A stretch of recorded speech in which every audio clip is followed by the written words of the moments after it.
Hello everyone. चलिए देखते हैं। आपको हम लोग ये तो हमेशा देखते हैं कि क्या होने वाला है, क्या आने वाला है, क्या मिलने वाला है।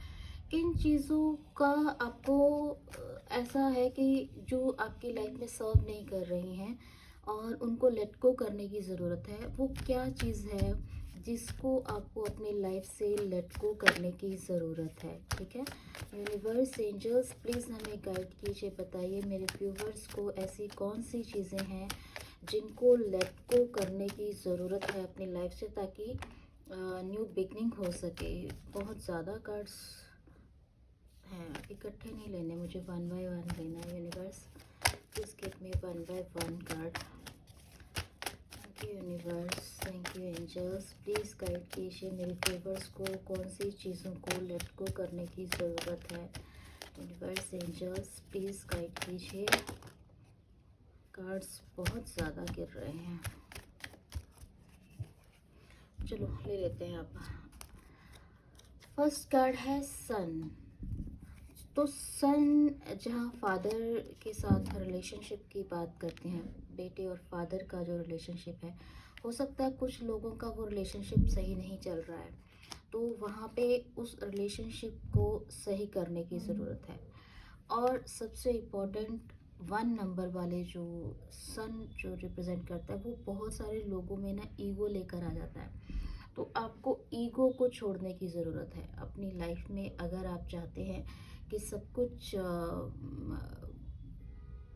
फ्रूटफुल हो, ग्रोथ हो, अ, वो ब्लॉसमिंग सी एनर्जी आपकी हमेशा आप फील करो, एक सपोर्ट फादर की वो फील करो, तो पहली चीज़ अपने फादर को रिस्पेक्ट करो। सेकंड चीज़, ईगो को छोड़ दीजिए। वो अगर आप ऐसा करोगे तो आप चीज़ों में आगे बढ़ पाओगे। ठीक है। सेकंड चीज़ जो है वो ये है कि आपको कुछ चीज़ों में, जैसे आप बहुत टाइम से स्टक हो, तो आपको स्टक नहीं रहना है। ठीक है। अपनी आंखों पर से उस पट्टी को हटाना है और आगे देखना है कि आगे रास्ते खुले हैं। आपको सिर्फ अपनी आंखों से उस पट्टी को हटाने की ज़रूरत है, ताकि आप देख पाएँ, समझ पाएँ क्या सही हो रहा है, क्या गलत हो रहा है। ठीक है। आपको सिर्फ उन चीज़ों को समझना है। हर एक चीज़ के दो पहलू होते हैं, तो आप उनको दोनों को देखिए। इसमें क्या सही है, क्या गलत है, किस चीज़ की तरफ पलड़ा भारी है। ठीक है।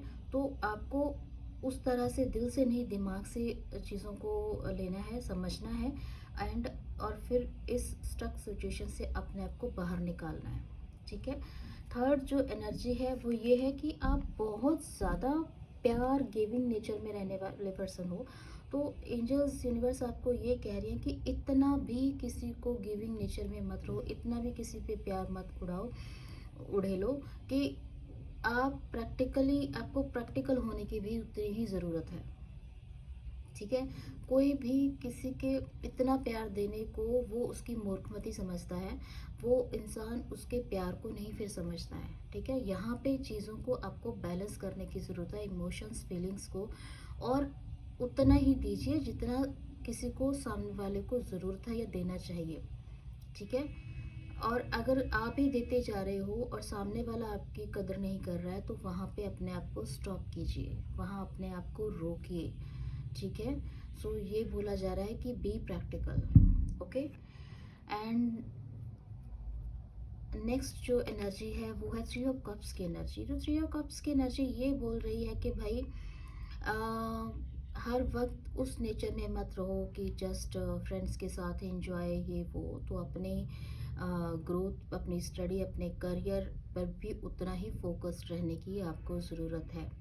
ये नहीं कि जितना कमाया, फ्रेंड्स के साथ गए, एंजॉय किया, उड़ाया, वही एक चीज़ नहीं होनी चाहिए। सेटल होने के बारे में सोचिए।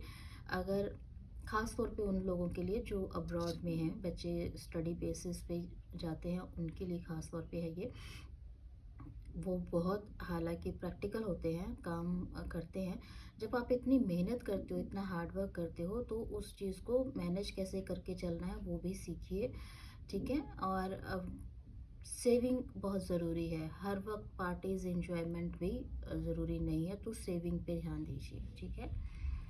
इसके अलावा नाइट ऑफ वॉन्ड्स की एनर्जी है, तो यहाँ पे कहा जा रहा है कि डोंट स्टॉप, अपने आप को रोकिए मत।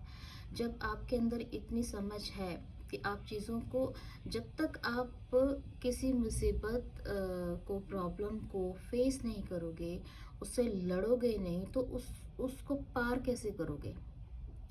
प्रॉब्लम्स को देखकर अपने आप को पीछे मत करिए, ठीक है। बैक स्टेप मत लीजिए, इवन उसको फेस करना सीखिए। तो उन चीज़ों को फेस कीजिए, अपने अंदर से उस डर को आपको लेट गो करने की ज़रूरत है, ठीक है। एंड द लास्ट जो है वो है 6 ऑफ कप्स की एनर्जी। 6 ऑफ कप की एनर्जी ये कहती है कि आपको पास्ट की चीज़ों को लेट गो करने की ज़रूरत है, उनमें स्टक रहने की ज़रूरत नहीं है, ठीक है। पास्ट की चीज़ों को छोड़ दीजिए, जो चीज़ें चली गई उन्हें जाने दें, क्योंकि वो शायद आपके लिए उतना ही टाइम पीरियड के लिए थी, आपके लिए वो उतना टाइम पीरियड के लिए ही आपकी लाइफ में कोई पर्सन था, कोई चीज़ें थी जो आई थी।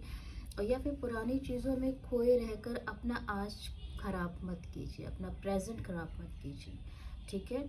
आज में जीना सीखिए, प्रैक्टिकल होने की ज़रूरत है। इमोशनली आपको चीज़ों में खोए रहना, पास्ट में खोए रहना, पुरानी चीज़ों में खोए रहना, पुरानी रीति रिवाजों को ही मान के सोचना कि आज के टाइम पे हम आगे बढ़ पाएंगे, तो नहीं हो पाएगा। आपको यहाँ पर आज के टाइम के हिसाब से चलना होगा, आपको प्रैक्टिकल होना होगा, तभी आप चीज़ें जो है वो अच्छे से हैंडल कर पाएंगे और आज के टाइम में बाकी सबके साथ चल पाएंगे मिलकर, ठीक है। तो उसके लिए आपको उन पुरानी रिचुअल्स, रीतियों, रूढ़ियों को छोड़ना होगा, पुरानी यादों को छोड़ना होगा, पुराने पर्सन की, क्योंकि जब तक आप वो जगह खाली नहीं करोगे तब तक कोई नया पर्सन उस लाइफ में नहीं आ पाएगा। अगर आप कुछ कोई नया पर्सन अपनी लाइफ में चाहते हैं तो आपको पुरानी चीज़ों को छोड़ना होगा, ठीक है। ये कार्ड जो है बता रहा है, ठीक है। अगर आप अपनी लाइफ में न्यू बिगनिंग चाहते हैं, 1 1 की एनर्जी है, तो आपको ये 100%ली आपको ये चीज़ें करनी ही पड़ेंगी अपनी लाइफ में, कि पुरानी चीज़ों को लेट गो करना है और नई चीज़ों का स्वागत करना है। तो ये थी आज के दिन एक ऐसी रीडिंग जिसमें मैंने आपको ये बताने की कोशिश की है कि आपको किन चीज़ों को अपनी लाइफ से सक्सेसफुल होने के लिए लेट गो करने की ज़रूरत है। आई होप ये रीडिंग आपको पसंद आई हो तो please like, share and subscribe my channel. Thank you so much.